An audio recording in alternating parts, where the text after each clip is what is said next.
E aí pessoal, tranquilidade? Finalmente está acabando o semestre e com ele nossas videoaulas de programação orientada a objetos do Centro Universitário Católico de Quixadá do professor Alanzo. Hoje nós vamos falar sobre array list e enums e realizar uma atividade que o professor passou. Essa é a aula 16, referente a uma aula de distância de 28/11/2017, onde o professor passou 3 atividades. Uma delas já foi realizada em laboratório, que foi criar a classe carro com as variáveis capacidade de tanque, quantidade de combustível e placa, bem como os métodos abastecer e dirigir, que deverão receber por parâmetro a quantidade de combustível e a quilometragem que o carro irá rodar, respectivamente. No método abastecer, devemos adicionar o combustível passado por parâmetro à variável quantidade de combustível. E no método dirigir, devemos calcular quanto combustível foi gasto para percorrer a distância passada por parâmetro. E caso o combustível não seja suficiente, devemos lançar uma exceção informando a falta de combustível. Em seguida, criar a classe usa carro e instanciar os objetos do tipo carro, testando a solução. Para a segunda atividade, eu vou começar a abordar o array list, demonstrando alguns métodos dessa classe. E por fim, vou falar para que servem e o que são os enums, e dar um exemplo prático. Essas são 3 atividades distintas, mas eu resolvi juntá-las em uma só, para poupar tempo e facilitar o entendimento. Passando para o código agora, podemos ver que foi criada as variáveis que o exercício propôs, que foram a capacidade de tanque, a quantidade de combustível e a placa. Em seguida, gerei os gets e os sets dessas variáveis e comecei o método abastecer, que recebe por parâmetros a quantidade de litros, que vai ser um double, e entra em uma condição. Se litros mais a quantidade de combustível for menor do que a capacidade do tanque, ou seja, se não atingir a capacidade total do tanque, eu digo que foram abastecidos X litros. Caso contrário, eu lanço uma exceção e digo que o tanque está cheio, ou seja, eu não posso abastecer mais do que a capacidade do meu tanque. E para quando o tanque encher, eu digo que foram abastecidos X litros e não o total que o usuário colocou. Nesse caso, se minha capacidade do tanque é de 120 litros, eu não posso abastecer 130 litros. Então eu lanço a mensagem que foi abastecido só 120 litros. No meu método de dirigir, que vai receber por parâmetro a quantidade de quilômetros que eu pretendo percorrer, criei uma variável consumo e diz que para cada quilômetro percorrido ele vai gastar em média mais ou menos 9 litros de combustível, onde se a quantidade de combustível for menor do que o consumo, eu digo que ele tem combustível insuficiente. Caso contrário, eu imprimo que foram gastos X litros para rodar X quilômetros. Depois disso, criei 2 métodos, que foi o exibir a quantidade de combustível e exibir placa, só para orientar a gente no código na hora da exibição. Isso aqui vocês já sabem. E passando para a classe usa carro agora, instanciamos o método main e em seguida criamos um novo objeto do tipo carro, que aqui eu chamei de novo, e diferente dos códigos das videoaulas anteriores, agora vamos inserir ele no array list. Foi criado um array list por nome de carro do tipo carro. Agora vocês vão ver a diferença dos códigos anteriores para a inserção no array list. Bom, se você não sabe o que é um array list e está se perguntando, eu vou dar aqui um breve resumo. Por padrão, o Java possui uma série de recursos prontos para que possamos tratar de estruturas de dados. Podem ser chamadas de coleções ou collections. Podemos dizer que o array list é uma classe para coleções, uma classe genérica para ser mais exato. Se você está perguntando que coleções são essas, são coleções mesmo, de qualquer tipo de coisa, desde que seja um objeto. Você pode criar seus próprios objetos através de uma classe e agrupá-los em um array list e realizar nessa coleção várias operações, como por exemplo adicionar e retirar elementos, ordená-los, procurar um elemento específico, apagar um elemento específico, limpar o array list, dentre outras possibilidades. Uma das principais diferenças do array list para o array convencional é que o array convencional tem um tamanho fixo desde que o objeto é criado, e esse tamanho é imutável. Quando você cria um array, você diz logo o tamanho que ele vai ter, independente se as posições irão ser ocupadas ou não. O list é diferente, ele vai se adequando à quantidade que eu vou inserindo. Quando criado o array list, ele tem 0 posições, e à medida que os itens são adicionados, ele cresce ou diminui ao se retirar os itens com os métodos adicionar e remover. Lembrando que um array simples é um vetor de objetos ou tipos primitivos que possui tamanho fixo informado no momento em que é inicializado. E um array list é uma implementação da interface list, que pode implementar também o linked list, como por exemplo, e como o nome sugere, são implementações de um tipo de dado conhecido como list. Para declarar um array list é importante fazer a importação do pacote array list. Por ser um tipo diferente, a sintaxe dele é um pouco diferente do que já vimos até agora. No exercício a seguir, fazendo junção com o primeiro exercício, vamos usar um array list do tipo carro, para poder trabalhar aqueles métodos de abastecer e dirigir. Aqui mais embaixo eu fiz só a interface do programa para deixar bonitinho, para facilitar também as operações que vamos fazer com aqueles dois métodos. Como é de costume, colocamos o nome do nosso objeto e setamos a variável, que nesse caso o primeiro vai ser a placa. Em seguida eu exibi a placa e passei o parâmetro lá para o método abastecer. Parâmetro esse que é a quantidade de litros a serem abastecidos. E também por parâmetro disse a quilometragem que eu pretendo percorrer lá para o método dirigir. Depois exibi a quantidade de combustível e agora que vem um diferencial. É aqui que eu inicializo o meu ArrayList e através do ADD eu adiciono o objeto que eu tinha criado, que nesse caso foi o novo. Por isso que chamamos o ArrayList para o carro e adicionamos o objeto que a gente criou. Notem que set placa, exibir placa,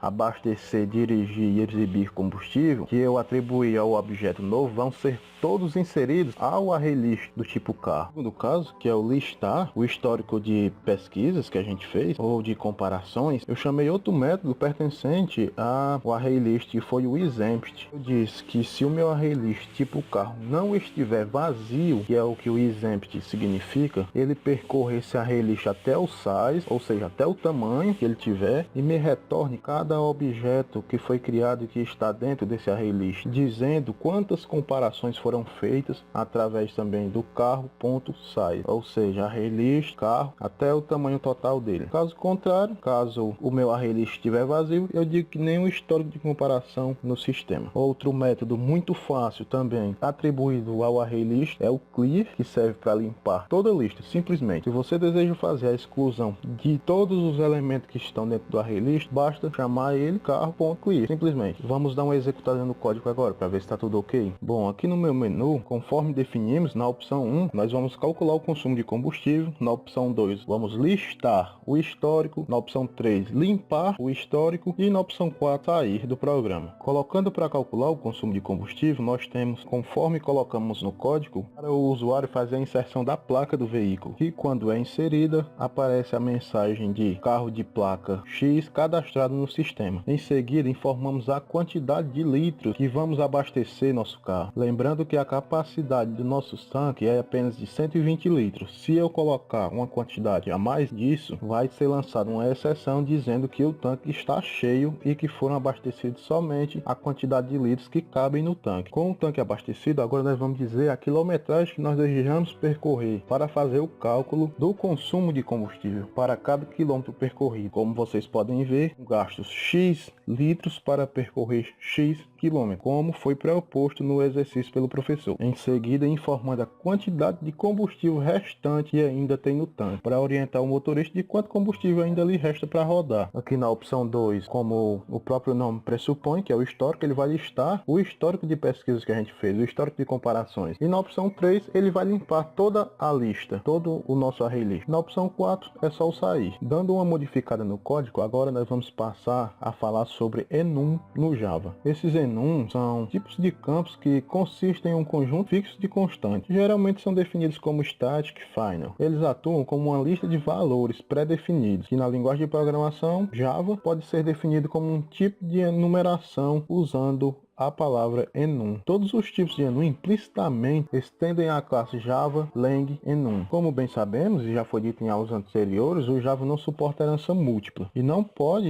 estender a nenhuma outra classe. Por isso que o enum é exclusivo da classe java.lang.enum. Bom, as características desses tipos de enum são criadas e enumeradas juntos com a declaração da classe, sendo fixas e imutáveis. Quando eu digo imutável é porque o valor é fixo, não pode ser mudado. E ela não deixa criar novas instâncias com a palavra new. O construtor dela é private, embora não precise de modificador private explicit, e seguindo a convenção serem objetos constantes e imutáveis, os nomes declarados recebem todas as letras em maiúsculas. Aqui no meu caso, o Eclipse ele destaca ela de uma cor diferente, de um modo de escrita diferente, por isso que eu não coloquei maiúsculo. E lembrando que as instâncias do tipo enum devem obrigatoriamente ter apenas um nome. Quando eu coloquei static final para a variável tanque, ela passou a ser um enum, ou seja, ela passou a ser imutável, ela é uma variável imutável. Esse valor aqui, 120, vai ser imutável, é a capacidade do meu tanque, ele não pode mudar. Aqui na minha classe usa carro, eu instanciei um método private imprime carro, que ele é um método estático também, para exibir o tanque de combustível e a sua capacidade. Com a mensagem, o tanque de combustível tem capacidade para chamar a minha lista, que é carro, ponto, a capacidade do tanque, que representa os litros. Tudo isso, para chamar ele dentro do método main, é só chamar o método, que é o imprime carro, com o parâmetro de carro, ponto, capacidade tanque. E como ele é uma enum, ele é imutável. Quando eu chamo esse método, ele me retorna a capacidade do tanque, que eu peguei por parâmetro lá no método imprime carro. Lembrando que como ele é privado, ele é exclusivo da classe carro, não poderia ser instanciado na usa carro. Vamos executar o código novamente para vocês verem a diferença agora. Percebam que depois de eu adicionar a placa do veículo, ele me retorna a capacidade do tanque de combustível, já para orientar o usuário do sistema, justamente para evitar que ele cometa o erro ou o equívoco de adicionar combustível a mais. Sendo assim, não seria necessário chamar a exception. Depois de saber a quantidade de combustível que o tanque cabe, aí sim ele poderia abastecer de acordo com o tanque de combustível do carro, tornando o nosso sistema mais completo e prevendo possíveis erros do usuário. Bom pessoal, era só isso, foi bem resumido. Digo que vocês procurem saber mais sobre a Raylists e enums, as vantagens dele em relação às outras estruturas. Se Deus quiser, não vai ter próximo, porque já está acabando o semestre e eu quero passar nessa disciplina. Então isso é tudo pessoal, valeu!